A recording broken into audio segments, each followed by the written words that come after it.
Hello, friends. It's time for Talk for Dodge, the show that uncovers the stories behind the houses and the heart of our community. I'm Jeremiahjcondon. And I'm Todd McCubbin, and today we are here with the infamous Meg Beshey. I am infamous. She was so famous, she's infamous. But before we get into that, let's do a quick market update. All right. Well, let's just talk about interest rates. The rumor is they're coming down. Yeah. I just had a client lock in at I think it was a 5.65. Wow. We're getting there. Yeah. You know, and they say it's right around 6, so it has to do with how much money they had to put down and all the credit score, all that stuff ties into it. But that was really cool to hear that. Because we've been saying for months that, you know, once we get under 5, that's when people are comfortable at 5%. Well, you know, that's where people really are like, okay, 5% on a house, that's a good deal. Oh, yeah. So, yeah, we're getting there, and there's more houses on the market than there has been. There is. The buyers that are out there are kind of nice because they're active. There's nobody just really kicking tires. They're actually looking for stuff and putting in offers. So I just pulled up a search for a client, and 15 houses came up in the search. That hasn't happened since pre-COVID. I mean, it's been like 3 to 5. Yeah. I mean, really. Wow. 15 houses. So there's houses available. Yeah. Call Todd, not time Jeremiah. To look. 515-571-2110. If you like Give me a call. Guys. Bald old men. Bald old guys. That's awesome. And now that we're through that, Meg. So Meg texted me last night and said, hey, there's some history stuff you should really go through on the podcast. I think it'd be really cool. And I'm like, perfect. Let's do the podcast tomorrow. And we get here. You're going to talk about the history stuff, but I think you got some other stuff that's really cool that you want to talk about too. Yes, I do. So tell us what you found. Well, so I'm assisting Roger Natty down at the Webster County Historical Society in the Fort Dodge Public Library. And initially, I was going to read some of these amazing fun letters from back in the day. And, you know, this person's writing about what's going on in this area. And they're sending it to somebody, I think in Utah or some other faraway state, and telling them about their daily events that are going on around here. And they're just a hoot. They're so funny. They're so funny. And I believe that it was from a doctor that is from Burnside. And everybody that is hearing about this is like, oh, they had a doctor in Burnside back then? I went, yeah, they did.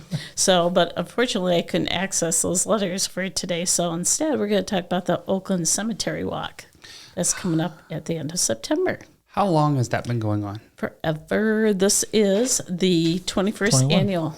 Wow. Yeah. It's 21 years old. I remember when that was new. It was really cool. I haven't been there in a few years, but it's to find people that actually want to dress up with the characters and stand by the headstone. And there have been some really neat people that have had an influence on Fort Dodge and how we've grown. And to have that history told by somebody in costume that actually act like them is pretty cool. It's really neat. And the people that are involved with it, you know, it's not just a little group and stuff. There are people that are involved. Like, you know, at Party Productions, we help supply the costumes and things for the characters so that you really, truly get the feel of that individual. And then you got people like myself and others that are researching and doing the background history so that they're writing up the spiel about it. And then you've got individuals in the group that are actually out there at Oakland Cemetery, and the funds that are raised by this event from the ticket sales go to help with the preservation of Oakland Cemetery because our history is buried there. Yeah. And so, you know, like Rick Carl is cleaning the stones, and I have pictures of, you know, the Duncan one that he sent recently, and it's like it was so bad, dirty, and he spent time cleaning it using, you know, Really? Seriously? Wow. Yeah, it's you all can right. leave that in Todd, because he needs to be shamed like that. Todd, Yes. you need to leave your cell phone in the car. Honestly, you kids. And so he's cleaned that stone, and he did before and after pictures. And that'll be part of the presentation at the end so people can realize that the funds raised help to get those materials so that we can preserve those stones so that, you know, when people are walking through the cemetery and trying to, you know, grasp what's going on, they can read the names, you know, because the way they did headstones even back then, the details and the raised lettering and all the characters that are, it's amazing. Oh, It is. It's so much. It's almost like the older ones even had like a different English, you know, like with V's like I worked at the Corpus Christi Cemetery for one summer right before I went off to college. So, they got some of the old ones over there. And the it's styles, so cool. the lettering, what they wanted to portray on their headstones so that you still were remembering them even after they passed and stuff. It's very intriguing. Mm-hmm. Yeah, I love going out there and just kind of walking around. You get that huge sense of history and, like I said, putting somebody next to it. And what are some of the characters that you know well? So I just opened this, and like the first woman elected office, Webster County. Well, the first one I saw was the first school teacher that also became a governor. Yeah. Like, that's pretty cool. It's very cool. It's very So cool. you have someone that pretty much like knows all of their history, and you go up to them and they can kind of talk. We have people lined up for each character, and they'll dress up as that person would have worn their outfits back in that time period. And so when you come up to their headstone, they'll greet you, and then they'll start talking about their history and how they played a role in Fort Dodge. It is neat. They picked that one character, like Gary Savory I've known for years, who was the Cyrus Carpenter, was the first school teacher and became Iowa governor, is one of those guys that just loves to soak in everything he can about a character or a thing or whatever he's looking into. He's just got that personality. He wants to know everything about it. So I can imagine that history and asking him questions he'd probably know the answers to. And to have that interaction with the past is just, it's cool. And it's going to be a lot of fun. And what we tell people to do is if you are attending this on that Friday night, September 27th, you'll need to park in the, I believe, Good Shepherd Lutheran Church parking lot, which is near the cemeteries. And there'll be like a DART bus that'll bring you into the cemetery. So you can't drive your car in the cemetery and park there and then attend the event. You've got to park over in the church parking lot. And make sure you're there by 5:45 sharp. We're putting that on all the flyers. Don't be one of those lazy people and coming at 2 to 6. Oh, come on. Nope. 546? What if you ride a bicycle? I can't help you. I would assume the bicycle could probably be somewhere on the entry, but, keep it there. Right. You always have to be that difficult child. I know. Oh, my gosh. Someone's I was gotta Why asking can't the you be same like thing. Todd? Just sit there and behave and things. I'm not a yes man like Todd. Well, Yeah, Okay. exactly. so anyway, you need to be in the church parking lot and get on the bus by 5:45. They're going to start at 6. Normally they do it at 7, but because of time change and stuff like that, it'll be 6 o'clock. And then they'll proceed you through the different headstones, and they'll guide you. There will be chairs that if, you need to sit down, elderly and things like that, there'll be people there to help you out and whatnot. But it'll be a lot of fun. And that's Friday night, September 27th. And then on the 29th, out at Iowa Central at the Bioscience Building, will be the presentation. And they'll kind of do it all together. And there'll be a slideshow with pictures and things like that. And that'll be at 2 o'clock at the Bioscience Building, Iowa Central. And you can park in the parking lot across the street from the Bioscience Building. Yeah, that works really well. That It works parking lot very right well. there by Workforce Development. Yep, And I bet they have a bike rack. Maybe. by the building. There is a bike rack, I know Well, that there for you sure. could ride your bike. Yeah, Yeah. it's okay. It's closer to the Oakland Cemetery, though. Yeah, it is much. And there's bike trails that'll get you to Oakland Cemetery. Yep. You're going to be fine. Watch out for the deer. That's right. Lots of deer. Lots of deer. So there's a lot of neat characters. There's Cornelia Bagg. She was wife Egbert Bagg. I love that name, Egbert. Egbert. And he was the designer of the Oakland Cemetery. We have Dr. John Luther Marshall. His Marshall Hallbeck is going to be portraying his wife, and he was one of the first doctors in Fort Dodge. Okay. So the wife is going to be kind of talking about his story life. And then we have Samuel Robertson, a Union soldier who helped capture Jefferson Davis, who was president of the Confederacy. And so Randy Hoover's doing that one. And you were talking about Cyrus Carpenter, and we were talking about school teacher and then becoming a governor and a congressman. Garrett Savory's doing that. Maud Lauderdale, the mystery woman of Fort Dodge at the moment. First woman elected to office in Webster County and curator of the Fort Dodge Historical Museum. And also Maud was one of the founders of the Webster County Abstract. Oh. She was also involved in business and professional women. And I've tried contacting them to get some kind of image and information about her. And they were just like befuddled that somebody like knew that she was one of the founding members up in North Central Iowa. They're like, I said, surely somebody in your archives. Yeah, somebody's got to know. Somebody's got to know this. And then also she was a vital member of the St. Mark's Episcopal Church. Oh, okay. And so we got all these people looking. We just want a picture of Maud. We just need a picture of Maud.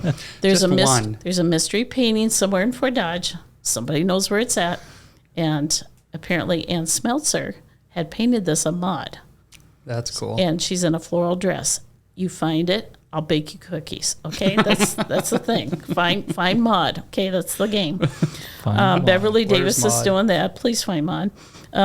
George M. Hull, not the person that did the Cardiff Giant hoax, but he had the same name. He was a businessman here in Fort Dodge, but he had nothing to do with the Cardiff Giant. We're making that clear now. He had nothing to do with it. Washing his hands.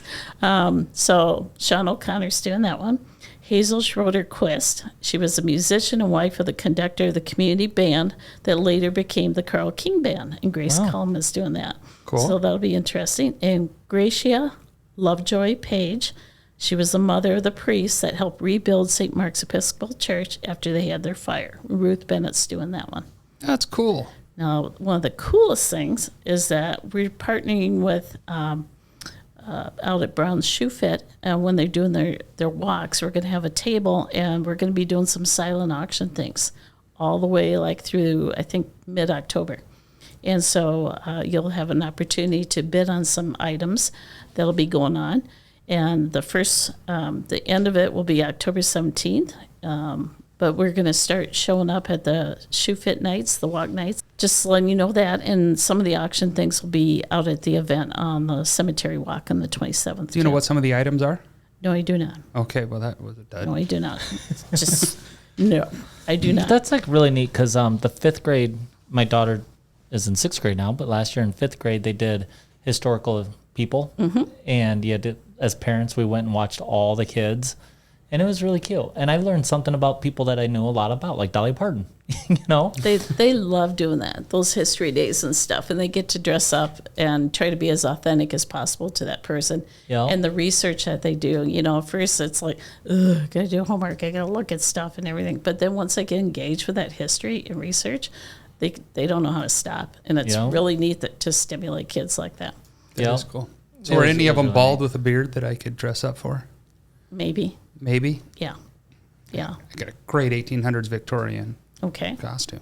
Well, then you should wear it and greet people at the cemetery walk. Do you know anything about the 1800s? You might. No, maybe. Meg was there. Yeah, I was. Thank you. Thank you very much. I'll get you later. I'm planning on it. Oh, my goodness. So, anyway. That's really cool. I mean, we could do a whole show just on the Carl King Band. We could do a major thing on that. Major thing. So, I mean, there's so many aspects of these individual characters each year that you could do many shows off of it. Mm-hmm. And so also, too, we're going to have these table tents out at various restaurants around town. And so if you're a restaurant that would like to get some of these to put on the tables to help promote the event, we'd sure love to hear from you. So it's got all the characters that are going to be represented. It talks about the event. If you want to get tickets, there's tickets available. You can't use these. Remember I said these are fake. And then she didn't trust me with a real one. Jeremiah so she printed off some fake ones for me. So I gave each of them a fake one. So these are tickets to attend the presentation at the Bioscience Building at Iowa Central. And if you want a ticket, they're $7 each, 570-0606, and talk to Rick Carl, and he'll get you set up. Also available at the door, I'm sure. Yes. Okay. Well, you talk about like coming to Fort Dodge and you're only here for you're here for your first year and you don't know a lot about the history. This would be a great thing to go to. This would be a wonderful thing to go to. So if you show up at 7:00 on Friday night, like how long would you plan on hanging out? You won't be there very long because you're 15 minutes late. So the program starts at 6. 6 o'clock on Friday. Why do I 5:45, remember? Why do I get the feeling that when I drive by, I'm going to be seeing you going, oh, where's everybody at? And I'm going to have to take you home. And, okay, I'll just plan on it. See? So, all right. We're going to remember now. Yeah, definitely. 5:45 sharp. Yeah, sharp. Okay. Sharp. That's been the fun thing to put on there. Sharp. Sharp. Yeah, do not miss How it. sharp. Very sharp. Very sharp. There's Okay, so people 6 watching. o'clock, like how long of an event? 2 hours? I Inside would of 2 hours? say definitely think on that timeline, and bring a jacket and comfy shoes. Don't come in high heels, please. And some people have, and they don't understand that that's a gravel and it's hills and things. So there's some up and down there. And then you just kind of wander around and then talk to those people. They will lead you to each of the headstones. Okay. And it's a lot of fun. It's a guided tour, and it's a lot of fun. It's a lot of fun. I think people will enjoy it, and then it makes you kind of like want to learn more. So then when you go to the thing out at the college, it's very entertaining, because then you feel like you already got a little in about the characters, and then when you sit there and watch that presentation, it's really fun. That's neat. And so we were talking this morning about something similar to this, and started talking about famous people in Fort Dodge that have come here, that have lived here. I can't think of his name. That the character in Goonies, that he was a football player at Iowa Central, that played. Is he the one that did the Huffle Shuffle? No, he's the guy with the deformed face. Sloth. Yeah, Sloth went to Iowa Central. Baby Ruth. Baby Ruth. Yeah, that one. I awesome. missed that one. Sorry. Yeah. So he was in Fort Dodge for a while. Yeah, he was here. I mean, there's some other ones. But the big one I talked about that nobody knew was Sam Markoff. He was the producer of the Amityville Horror. I can't even say that right. Wow.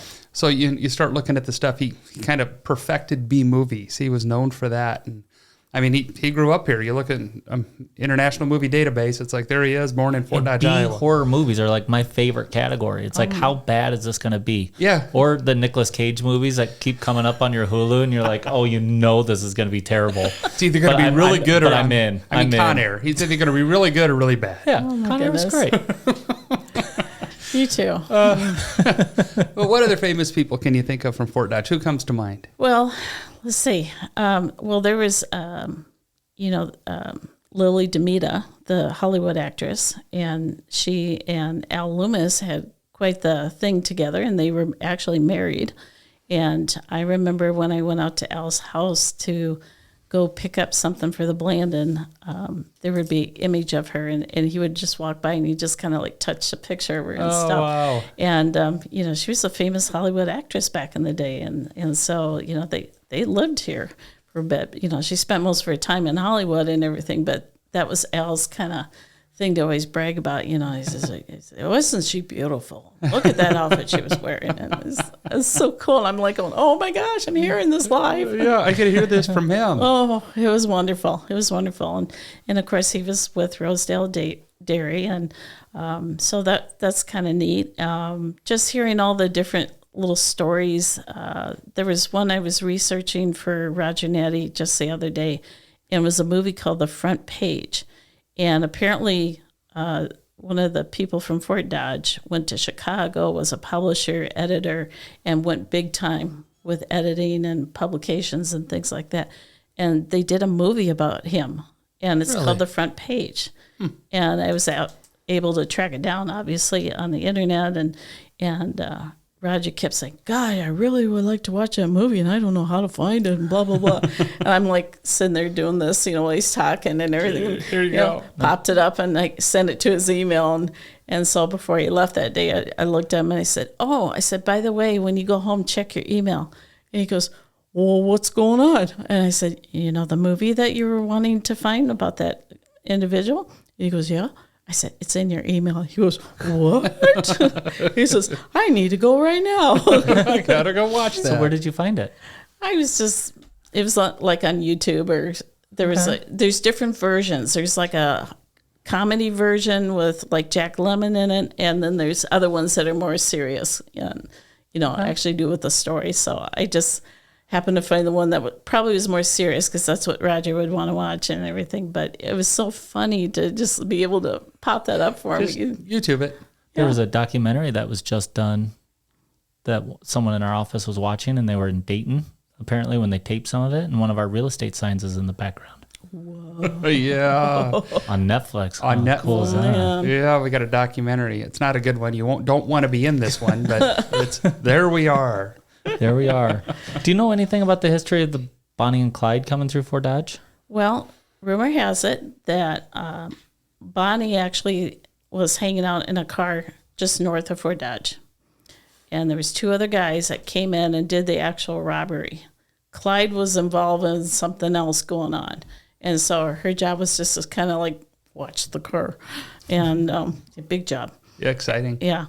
But apparently the two guys were the ones that did the actual robbery. And so it wasn't Bonnie and Clyde together is All right. what I'm gathering on that one. And get a lot of people asking about that one. I think they did rob the one together in Canerum, though, just west of town. The little towns, I believe they did them together, but apparently the Ford Dodge one, they were different. Okay.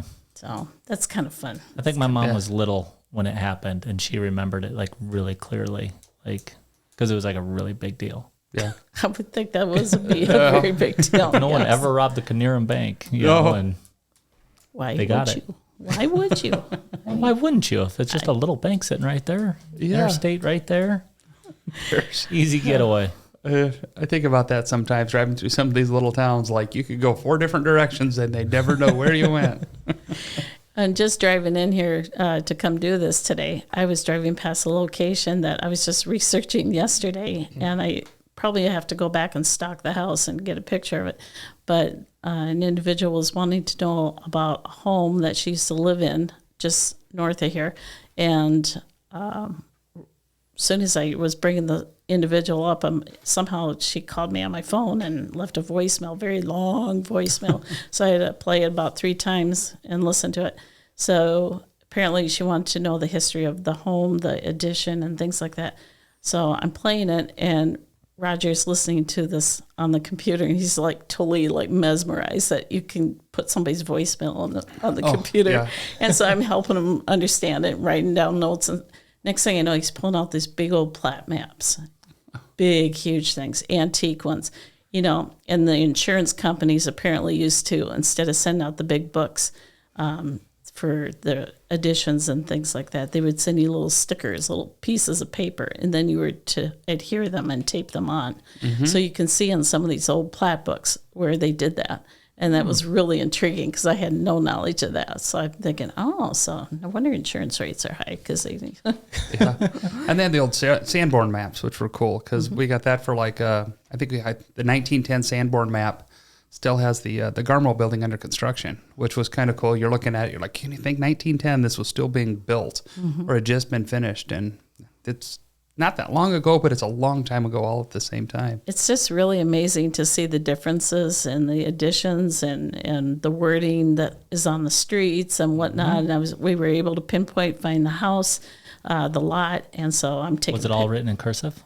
Yes, script, very beautiful script. Yeah, it's like Nobody under perfect. 20 is ever going to be able to read that. I think they just said that they're going to bring it back. Really? Yeah. I don't think it just got heard lost. It's just got moved over. Yeah. Moved over. But the cool part is we were able to respond to this individual. She's from Arizona, and we were able to, take different pictures, find the name of the person that lived in it at the time, the name in the city directory of that time period. Yeah. And it was really cool to be able to take the pictures, put them together, send it back in an email and say, here you go. Rest is yours. Go at it. And that's a lot of fun to do that. That is cool. It is a lot of fun. We've had to go up to the courthouse a number of times and go through the records. We had a driveway situation, and so we had to pull it up and like, so when they bought this, how did this go, and piece it all together, and it's really neat. It's and very to see the dates they have on there and how it's all written, and all the books up there, all written in cursive. Yep. Gorgeous writing. It is and it's probably just some little old lady with perfect handwriting all the time, everywhere. Actually, it was guys doing a lot of that writing at the time in businesses of that time period. Okay. Yeah. That makes sense. It was a pretty professional job at the time. And very. Yep. Awesome. Cool So Oakland Cemetery Walk. September 27th is the walk. Remember, you park over in the Good Shepherd Lutheran Church. At what time, Jeremiah? 6:00. 5:45 There sharp. you go. He'll get it. Yeah, If you get there at 6:00, you're gonna have to walk over there by yourself. And remember, dress comfy and wear comfy shoes for walking, and a jacket probably. And then the presentation is out at the Bioscience Building on the 29th of September 29th, and that's at 2:00. And you need tickets for that, and you can get them from Rick Carl. Awesome. I'm gonna change the topic. I'm gonna put you on the spot here. Okay, do it. Because you did that last time. I know you know so much about the history of Fort Dodge. What is maybe your single most favorite or most interesting story of Fort Dodge? My interesting story is the colored block houses that are located in Fort Dodge. I've not been able to track them all down. And this was something that Roger Natty told me long time ago, like when I first came to Fort Dodge. I was back in 92. And so he told me that there's certain houses throughout the community that have the colored block glass up in the top part and down. And there's like 27 houses. And I've yet to find all 27 houses. How many have you found? I found 8 so far in my spare time that I don't have. So, but I would like to locate that because I've always been wanting to find all 27. What's the significance behind the colored glass? There was something about, so when they're all facing west. So when the sun sets, you get this beautiful rainbow into the home to create warmth and Cool. and a family atmosphere. And I love that concept. I love that thought. And I think it would be cool to locate all 27 houses. I may be wrong on that number, but I know it was something in that zone. You should send Todd and I a picture of exactly one, or give us a house address or something. An example so we can see it. And if we see one, we'll send it to you. I'll get a picture of my old home and so you can see the example, because I really, really just think that's just a neat thing. You know, they knew that when the sun settled in the west, that those colors would just integrate into the home and that you would have that nice feeling Yeah. and stuff. And I like that. I think that's cool. Well, here's something similar about Fort Dodge housing that people may know, and it's not nearly as cool as that. But back in the 40s, it was really cool to buy a house through the Sears catalog. Yeah, you could buy a Sears house. And we have 7 houses in Fort Dodge that are the metal houses. Yeah. And they're pretty cool. But like, we're talking about every room is metal. Like, you could go buy one of those big Green Bay football players and just throw it on your wall, the magnet. The magnet ones? Oh, yeah, you use magnets to put everything up. It's like being on a cruise ship. So you're saying you want that for Christmas is what you're saying? Maybe. Okay. A metal house. A metal Sears house. Work on that, Todd, will you? I'll do my best. Okay. I know somebody that owns one. I'm sure I'll sell it to you. And also, too, you know, on the south side, there's a lot of the homes that were built for the soldiers when they came back from World War II. And so there's like a lot of homes that are still existing from when they built a bunch of them as a way to say thank you for your service. And so they were needing homes for all these soldiers coming back. And so there was a huge array of homes that were built, little small homes, but they still exist there on the south side. Nice. Yeah. That makes sense. It does make back sense. there on South 27th, 26th, like in the back, they're all I did like a story little on that bungalows. for the Today magazine a long time ago, and I thought that was really intriguing. That there was basically a settlement created just for the families, so that they had somewhere to live. That's really cool. Neat. Awesome. Learning some stuff about real estate right now. See, Getting more real estate stories? This is great. I do. I have so many in my head. I haven't had a Dr. Pepper yet this afternoon, so they're probably stuck there for a while.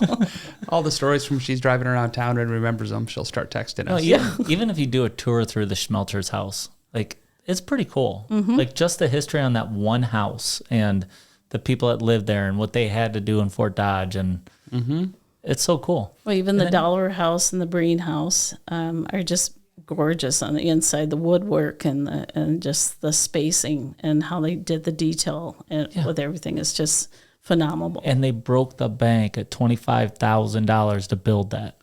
$25,000. Could you imagine? And that was a lot of money. $25,000 couldn't even redo that wood today. Nope. Through one room. Well, and the Lee house that's for sale, I mean, going through that is just amazing, seeing the pictures online of that high Victorian and the staircase and the big fireplaces. Beautiful. You can almost tell like they must have had meetings in that room, because when you go up the staircase comes around where you can almost like go there and stand over everybody. And The Romeo and Juliet platform. Yes. Yep. yeah. And a lot of the homes in Oak Hill District, they had a big space because they like to throw the big dances and things. I just can't imagine being in those outfits and going up those steps and to have their dances up on those upper floors. And it's also neat to like go into like that house and the Schmelter's house. And then like when I went to Galveston, Texas, I went into the Bishop's home. That is like one of the few houses that withstood the big hurricane back then. And it had a lot of the same stuff. Like the library built in, it was exactly like at Lee's house. And it's like, wow, that's like really cool how, Very cool. you know, back in the early 1900s, you had builders doing the same thing, but yet in Galveston, Texas and Fort Dodge, Iowa, same similar ideas. And that house has only had 3 owners: Duncombe, Ackerman, and Lee's. Yeah. I don't know if there's been one more or not, but those are the ones. I'm like, okay, these are some big names in Fort Dodge. Duncombe School's named after Duncombe. Yeah. Lot of history. Ackerman, they've done so much over the years and continue to in the community. As and far as I know, Dr. it's Lee. just those 3. Yeah, Someone told me they went to a wedding in that basement, I know. you know, like way back in the day. Could have. Easily. I have a couple old buddies that used to play poker in that basement. You know? Yeah, they used to have when you go down there, you can still see where the wine glasses were, where the bar was. And I'm trying to get Joyce to let me buy it, but she won't. Oh, man. There was a house over by Dodger Stadium that I sold one time that they said one of the mayors or somebody who owned the electrical company owned it for a while. And there was a cigar room down in the back corner. And they had it as a ping pong room, but they left the original woodwork and everything and the original fan. And you could tell that these guys used to just smoke like chimneys and just pull it through that fan. And they're like, that was the room where they solved all of Fort Dodge's problems back in the day. You were in the room when it happened. Wow. Hamilton reference? Have you seen Hamilton? Yeah. You got to be in the. I want to be in the room when it happens. Yes. I'm sorry. I was blanking out on something else, Hamilton. So I was doing my Fort Dodge history research on Hamilton. Yeah, now we got to go Alexander Hamilton. Now we're talking theater. Okay. Oh, sorry. A lot It's of all right. crazy fun. Well, speaking of theater, I'm glad you said that. Roger was pulling out this pile of things from the Rialto that used to exist on Central and the other. There was 2 other theaters. There was one that started with A, and I cannot think of the name of it, but never have heard of that before, really, in different research. And so he had old playbill tickets and things that used to be on display. And it was just amazing what was in this pile. And so we were thinking, how are we we need to like promote this somehow. So when we have a theater production, it'd be fun to have a little display of this is what, this theater culture has existed from this to I this. think the only one still standing is 1018 Central, and it's the comic book store now. But when you go in, where it goes down, that's where the seats used to go down. And then if you look at the outside, you can still see where the marquee would go up to these little lions that are in the side of the building. It is neat. It's cool. We've got such a heritage with the arts, and so it was really fun to just kind of look at these old posters that would have been put up to promote the movie and back in the day, and it's got the names on it. And so we're like, okay, we got to keep this, we got to do this, got to do this. And Yep. So what's the next play coming up in the theater? I don't know. No? I don't think it's been announced yet. I don't think so. I don't know. Sorry. No, it's too early in the year for the high school theaters, and I know they just got done with Frozen Junior. The college should be coming on soon. Yeah, the college and high school should be announcing something. Is the Phillips stage all up and running now? Yeah. It's been running for a while. Yep. And the college is beautiful. Wow. I remember last time I saw you in person, you were talking about the expensive curtains. Yes. Yeah. So Got them all taken care of. people just don't realize, the costs that are involved in having a really nice presentation, not just the people that are involved, but, the stage is part of it too, the atmosphere. And it's really nice when we can get those things that are needed to make these productions look the way they need to look. So support them. That's right. Yes. Yeah. Don't got something going on? Go check out a play. Make it a priority. Yeah. So and it's about time I relayed the story that everybody else knows but you, Todd. Oh. Okay. Are you Okay. ready? I think I'm going to love this one. Oh, you are going to love this one. So do you remember when they were doing the auction for the Phillips? Okay, and you remember that you were bidding on somebody's painting? Oh, yeah. You remember that? I do. And yeah. Do you remember somebody was trying to outdo you on bidding? Yeah. Yeah. Well, you know who that was? It's my cousin Don. Oh, really? Up in Minneapolis. And you know who he's sitting next to the whole time? They're at some function. And my cousin wanted that painting. I showed him that I was donating it for this thing. So he was sitting next to Prince's manager. They're best friends. Oh. And they are literally having a ball trying to outbid you. And so I'm enjoying this. And then in the midst of all this fun, watching them trying to outbid you, and you're going after it. And, you know, I'm just like, I can't tell them yet. I can't tell them. I was like, I don't even want the painting. I'm just going to outbid this bad boy. I'm just loving this. I did want the painting, but there's a limit. I know. And they were just going at him. They were just having so much fun. And it's like, I'm like, these guys are having a ball at Minneapolis. Todd has no clue. This is too much fun to watch. And I was busy working on a project. I couldn't be there. And in the midst of all this, my mother calls and she goes, "Hi, how are you doing?" I go, "Oh, I'm having a great time. I'm having a really good time." And she says, "Well, what are you working on?" And I said, "Right now I'm watching my friends bid on my painting at the auction." She goes, "Well, how do you do that?" And I said, "I'm watching it on my phone, Mom." And she goes, "Oh, that's so interesting." And she goes, "Is it selling for a lot?" And I said, "Well, it hasn't been bought yet." And I said, "There's individuals fighting over it." And I had no heart to tell her that her favorite nephew was going after somebody in Fort Dodge. Now back that up. That's a painting that you did? It's a painting I did. Wow. Yeah. So anyway, it was a lot of fun, and I've been just like keeping those quiet for so long, and now it's off my brain. So Thank you. Now you know the story. Now I know the rest of the story. I know. You it's like Paul Harvey was you here. and Paul, you and Prince's manager were going after a painting. I just think that's hilarious. Now the truth is out. Now the truth is Everybody's out. going to ask you. So now do you got to have introduce me to him. Do you have some of your artwork at the Blandon? I don't believe I have anything in the collection. No, I do not. I have exhibited there a couple times when I used to be part of the art guild, and when I was with what used to be AEA 5, now it's Prairie Lakes. So they would invite all the teachers in the region and stuff to submit things, and so I had a few pieces in there. Good. Not lately. Not lately. Not lately. I'm doing artwork for everybody else. Where did you teach? Was it the middle school? I've taught at senior high for 10 years. Then I went down to the elementaries and did Cooperfield, Haver, Duncombe for 5. But I've also been the art educator at the Blandon. I taught at Milford, Okoboji, and Rolfe, the big town of Rolfe. Rolfe. Wow. Our teachers can do so much. We can. We're powerful. Yeah. Mm-hmm. Yeah.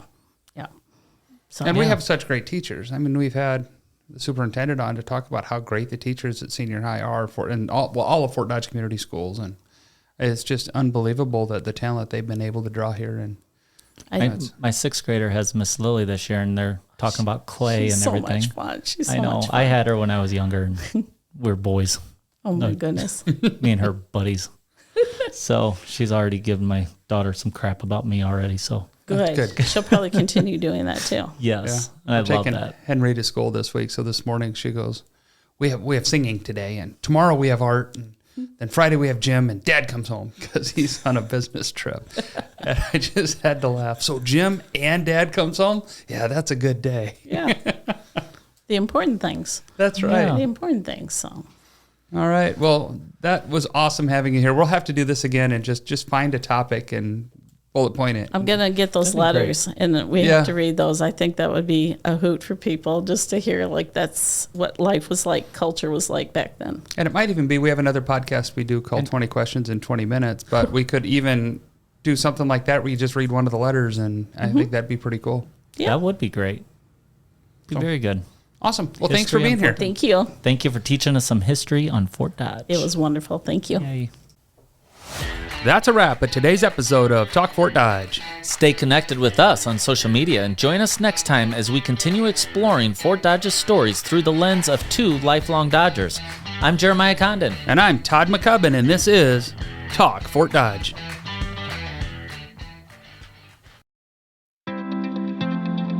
This podcast is produced by Spin Market and Digital. Located in Fort Dodge, Iowa, Spin Market's highly skilled team can help you increase your market by updating your website, improving SEO, designing advertisements, and producing podcasts that will grab the attention of your market.